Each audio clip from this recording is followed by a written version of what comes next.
오늘 본문 말씀을 가지고 새 삶을 주시는 주님이라고 하는 제목으로 말씀을 나눕니다. 이거 전에도 제가 다 설교했던 내용. 여러분, 하나님 말씀은 변함이 없는 말씀이 생명의 말씀이 축복의 말씀이기 때문에 같은 말씀이라도 우리가 믿음으로 받을 때 그 말씀은 여전히 우리에게 축복되는 말씀인 줄 믿으시기 바랍니다. 본문은 예수님께서 예루살렘 성 안에 베데스다라는 연못에 가셨을 때에 38년 동안 한 번도 일어나 걸어본 적이 없는 병자를 말씀으로 고쳐주신 내용이에요. 예루살렘 성에는 여러 성문이 있는데 본문은 가축이 드나드는 특별한 그 양들이 드나드는 그 양문이라 그렇게 불렀어요. 그리고 그 문에 들어오면 베데스다 연못이 있어요. 주님이 그 연못가에 가셨을 때 광경을 설명하고 있어요. 이 베데스다라는 연못이 물이 한번 이렇게 가끔 한번 슉 뒤집어진대. 근데 이때 사람들이 생각할 천사가 내려와서 목욕한다 이런 생각을 가지고 그때 제일 먼저 이 연못에 들어가는 사람이 어떤 병에 걸렸든지 완쾌된다는 그 소문이 퍼져서 그래서 전국 각지에서 뭐 불치병 환자들이 다 모여가지고 그 연못이 한번 훅 뒤집어질 때 자기가 제일 먼저 들어가려고 뭐 얼마나 아우성치고 경쟁했겠어요. 많은 병자들이 와 있는 그런 연못이었어요. 어느 날 예수님이 연못에 가셨을 때 38년 동안 한 번도 일어나 본 적이 없는 병자를 보시고 그에게 가셨어요. 수많은 병자 가운데 이 38년 동안 앓고 있는 병자에게 가셔서 그 병자를 돌아보니까는 이 병자를 누가 와서 이렇게 돌보는 사람이 한 사람도 없어요. 자기 혼자 와서 그렇게 누워 있으니 그 못이 동할 때 뭐 누가 거기 자기를 놓지 자기 힘으로 못 들어가는 게 마냥 그렇게 누워 있는 거예요. 대부분의 사람들은 너무 힘들면 차라리 사는 것보다 죽는 게 낫다고 생각하고 자살합니다. 오늘 이 시간에 앉은 자 가운데 삶이 어려워 자살하겠다고 생각해 보신 분 있으니까 사람이 너무 살기 어려우면 자살해요. 아이고 사는 것보다 죽는 게 나아. 그리고 우리가 날마다 그리고 자살하는 사람이 지금도 세상에 얼마나 많아요. 근데 성경은 자살은 하나님 앞에 죄요. 생명의 주관자는 하나님이시니까 우리가 사는 데까지 살고 우리가 믿음의 사람은 하나님이 나를 어떤 경우에도 복되게 하시는 분인 줄 알고 그래서 욥의 심한 그 말할 수 없는 괴로운 병이 걸렸어도 그 병을 통해서 오히려 믿음을 지킬 때 하나님이 전보다 더 큰 축복을 주셨다 그랬어요. 우리가 주를 믿는 성도는 때때로 이런 시험 저런 시험 당할 때 낙심하면 안 돼요. 따라서 합시다. 시험은 하나님이 내게 축복을 주시는 신호다. 그래서 우리 성도들은 시험이 오면 하나님이 날 축복하시려고 역사하시는구나 이런 믿음을 가지고 우리가 더 기도하면서 말씀 붙잡고 그 시험을 이기는 자가 될 때 하나님 우리에게 복을 줄 줄 깨닫기를 바랍니다. 그래서 주님이 38년도 한 번도 일어나지 못한 이 병자한테 갔어요. 그랬더니 그 사람이 아무도 나를 도와주는 사람이 없어 내가 이렇게 누워만 있습니다. 근데 주님 그를 찾아가셔가지고 일어나라 너 자리에서 일어나라.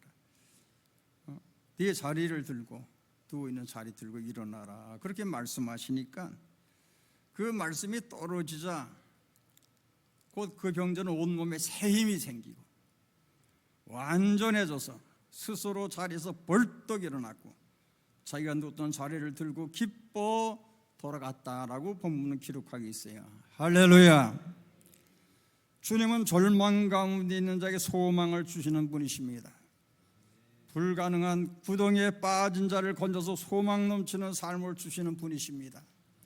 아무도 도와주는 자 없는 자에게 오셔서 큰 도움이 되시는 분임을 믿으시기 바랍니다. 오늘 시간 여러분이 어려운 형편과 처져 있는데 나를 도와줄 자가 아무도 없다고 절망하지 말아요. 그런 자 있습니까?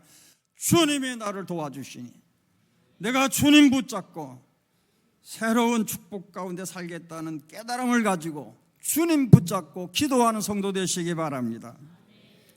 그러므로 성경은 주 예수를 믿으라 그리하면 너와 네 집이 구원을 받으리라고 말씀했어요. 주님은 모든 절망에 처한 자에게 새 소망의 삶을 주시는 분이십니다. 예수님을 만나면 내 삶의 절망은 사라지고 소망을 얻게 되는 것입니다. 우리 주님은 근심이 기쁨이 되게 하시고 불평이 감사가 되게 하시고 모자람이 넘침이 되게 하시고 불행이 행복으로 바뀌는 복을 주시는 분임을 믿으시기 바랍니다.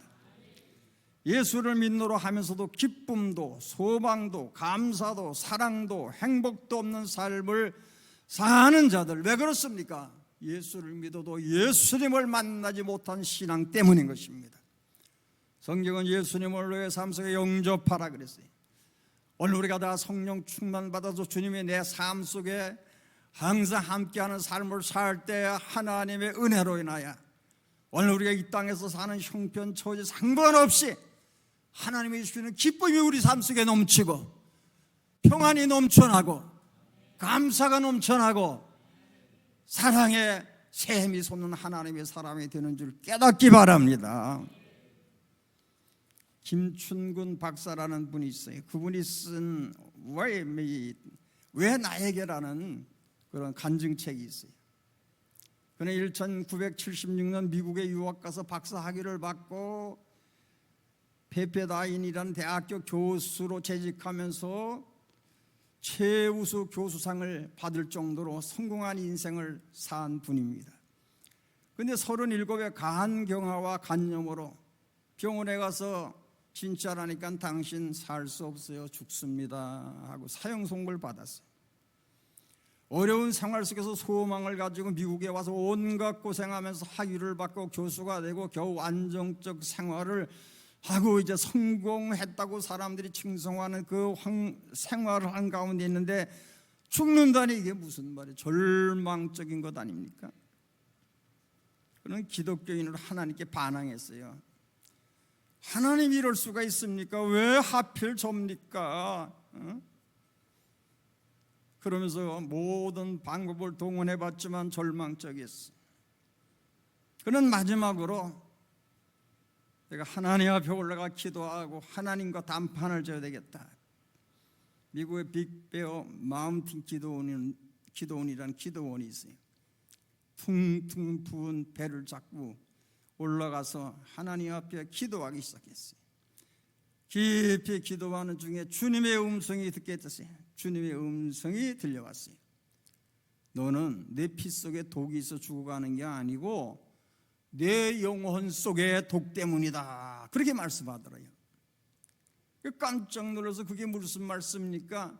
내가 지금 간경화로 죽어가는 것이 아니고 내 영혼이 병들어 죽어간다는 것이 무슨 말씀입니까? 내가 무슨 죄를 졌습니까? 그렇게 말하니까는 주님께서 자기의 환상 속에 자기의 지난날 죄, 교만한 죄, 죄가 활동사진처럼 막 지나가더래요. 하나님이 보여주시는 지난날 자기 죄가 자기가 눈으로 보게 될 때 깨닫게 되고, 주님이 주시는 말씀이 너는 하나님 앞에 교만했고 사람 앞에 교만했다. 그러니까 자기가 잘나고 남보다 똑똑하고 남보다 언제나 1등 하니까 자기도 모르게 교만해지고 교만으로 살았다는 거예요. 너의 죄는 곧 교만이다. 네가 남보다 좀 똑똑하고 공부 잘한다고 너는 교만하게 살았다. 너는 교만으로 죽는 것이다, 그렇게 말씀했다. 그는 하나님 앞에 자신이 잘나서 모든 것에 잘되고 남보다 뛰어나고 한 줄 착각하고 주님 말씀대로 겸손히 살지 않은 모든 죄를 통곡하며 회개했다는 것입니다. 그랬더니 하나님께서 그 죽을 병을 그 기도원에서 깨끗하게 낫도록 고쳐주셨대요. 할렐루야. 그래서 그는 그 이후에 고침받은 몸을 가지고 겸손한 마음을 가지고 주님을 더욱 사랑하고 주님 앞에서 미국의 청소년 부흥 선교 아주 힘쓰는 귀한 사역을 하시다가 하나님 앞에 가. 그는 항상 기도할 때 다시 말해서 하나님 왜 저 같은 것을 이렇게 사랑하십니까? 하나님의 뜻을 알고 하나님을 알게 되고 하나님의 사랑이 뭔가를 깨닫게 되는 은혜를 받고 나서 날마다 자기 삶 속의 모든 것이 하나님의 은혜요, 하나님의 사랑의 역사임을 그는 알게 되고, 그래서 날마다 눈만 뜨면 하나님이 자기를 사랑하기 너무 감사해서 오늘도 주님 사랑합니다, 주님 사랑합니다, 그게 입에 아주 버릇처럼 말이 되고 찬양이 되고 기도가 되고. 여러분, 우리가 예수 믿고 구원받은 사람, 나 같은 죄인을 구원해 주신 그 하나님의 은혜가, 그 사랑이 얼마나 놀라운 것을 깨닫는 게 은혜 받은 거예요. 예수를 밤낮 믿으면서 하나님이 날 사랑하신다 그랬는데 난 사랑하는 거 도무지 모르겠어. 내가 이렇게 형편이 가난하고 어려운 것, 내가 죄 병든 것, 내 마음대로 안 되는데 뭐가 하나님이 나를 사랑해? 우리가 성령의 은혜를 받지 못하면 투정하는 사람이 됩니다. 그러나 우리가 하나님의 성령의 은혜를 받고 영적으로 깨닫게 되면 어느 것 하나 하나님의 사랑이 아닌 것 없는 걸 깨달아지는 것입니다. 사도 바울이 예수 믿기 전에 예수 믿는 자들을 잡아 죽이는 일에 앞장섰다가 그가 주님을 만난 이후에 그 삶은 변화야. 그 육체는 평생 온전하지 못한 건강하지 못한 상태로 살았지만 그 몸을 가지고도 하나님 사랑하는 믿음을 가지고 하나님의 복음을 온 땅에 전하는데 최선을 다해서 신앙 역사 가운데 가장 위대한 하나님의 사람임을 성경은 우리에게 보여주는 것입니다.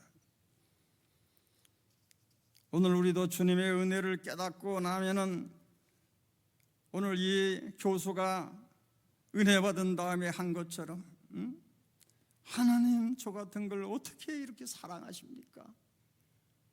날마다 하나님의 사랑이 감격스러워 우리가 그 사랑 때문에 기뻐하고 감격의 눈물을 흘리고, 여러분 다 은혜 받은 사람은 동일한 체험을 하게 되는데 저는 성령 받고 나서는 1년 동안을 밤낮 울고 살았어요. 슬퍼서 운 게 아니고 그냥 주님 그러면 눈물이 그냥 쏟아져요.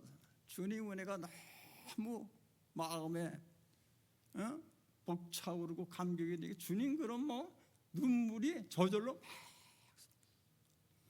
교회 앉아서 제가 첫 번에 성령 받고 나서는 그냥 예배 시간 교회 와서 앉으면 눈물이 쏟아져요. 슬퍼서 우는 게 아니고 너무 주님의 은혜가 놀라워서 막 눈물이 쏟아져요.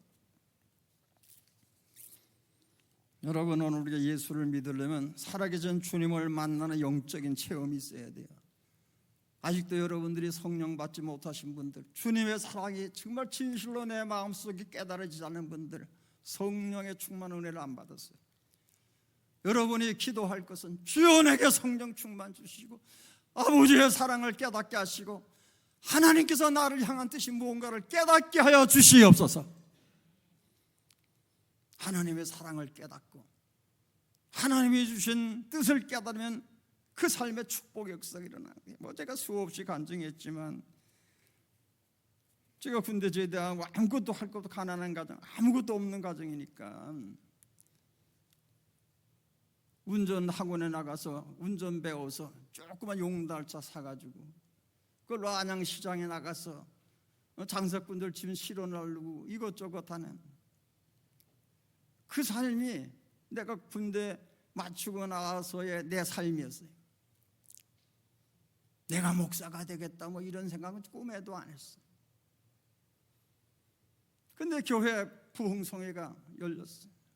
교회는 열심히 다녀서 어려서부터 어머니 따라서 새벽기도, 중학교 때부터 새벽기도 열심히 나가고 새벽종 내가 가서 치고 주일 성수하고 그렇게 지냈으니까 믿음의 가정이 자랐으니까는 열심히 주님을 믿었는데, 그런데 그 부흥성회 때 주님께서 내게 성령을 부어주시고 주의 종이 되라고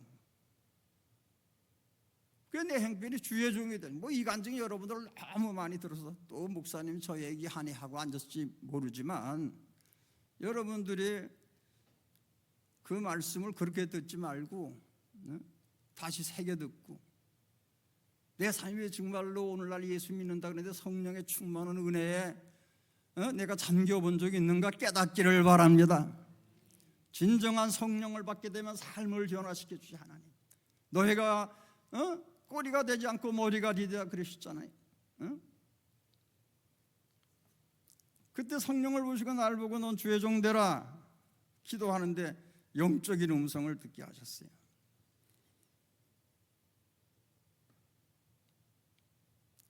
그때 내가 일해야 그땐 우리 집도 없고 남의 집 새집처럼 살고, 우리 동생이 그때 고등학교 다니고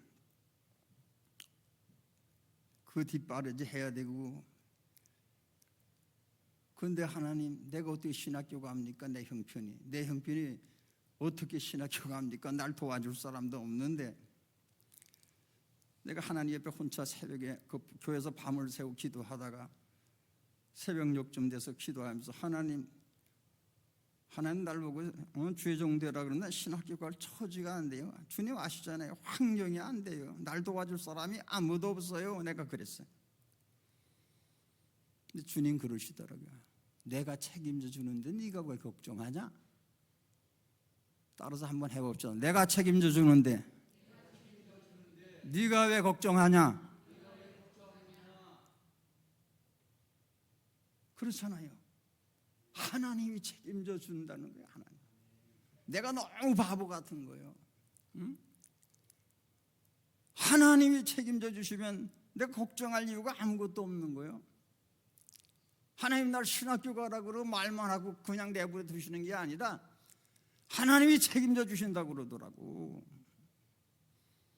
새벽 기도 마치고 집에서 우리 어머니한테, 어머니 새벽에 기도하는데 하나님 날 신학교 가라 그래, 주의 종 되라 그래요.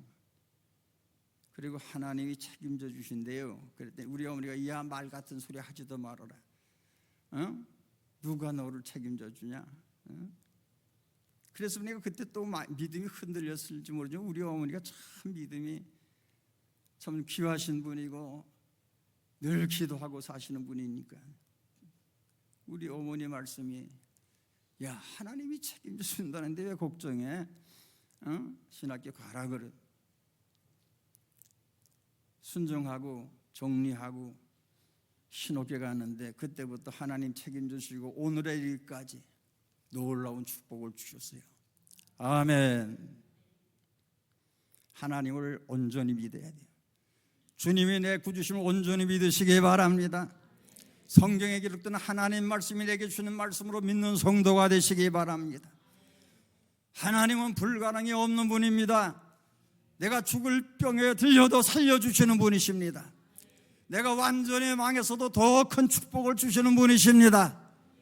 우리는 지옥을 향해 가는 자가 아니라 천국을 향해 가는 자입니다. 나 혼자 사는 인생이라 하나님의 성령으로 우리 가운데 함께 하시는 축복 속에 사는 자입니다.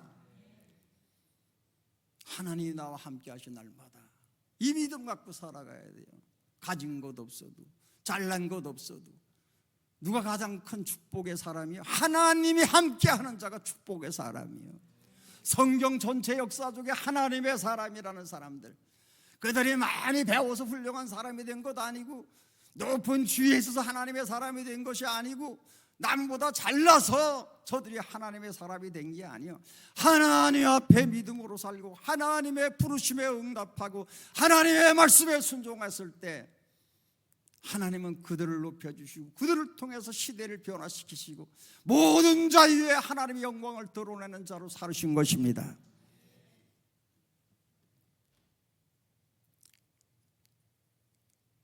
성도는 천국이라는 높은 산을 등산하는 등산가 같은 거예요. 저 에베레스트 산에 이런 등산한 사람들, 그 아주 훌륭한 등산가들 여러분들이 책이나 여러 가지로 통해서 가끔 소개받고 알지만 아무나 하는 일 아니에요. 성도는 천국이란 가장 험하고 높은 곳을 향해 등산하는 자와 같습니다. 아무리 힘들고 어려워도 자기 십자가 바로 지고 끝까지 자기 길을 가는 자가 되어야 하는 것입니다. 그럴 때 가는 길 주님이 성령으로 도와주시고 결국에 천국의 영광의 나라에 주님과 함께 영생복락을 누리는 축복을 주신다는 약속을 하셨습니다. 38년 된 병자가 아무리 힘들고 어려워도 자기 인생을 포기하지 않고 인내로 주님 만나고 주님의 은혜로 모든 불행이 순식간에 사라지고 기쁨이 넘치는 복된 자가 된 것 같이, 오늘 말씀 듣는 우리 성도들에게 오늘 이 시대에 이 시간에 주님 만나는 자 되시기를 바랍니다. 주님이 붙잡아 주는 자 되시기를 바랍니다. 여러분의 기도보다 더 큰 축복 주는 주님의 은혜를 받기를 바랍니다. 날마다 주님 손 붙잡고 주님 내게 주신 교회의 사명을 충성되게 감당하며 세상의 유혹 부르치고 주님과 동행하는, 그래서 인생의 축복이 넘치는 복된 자가 되시기를 주의 이름으로 축원합니다. 축원합니다. 기도하겠습니다.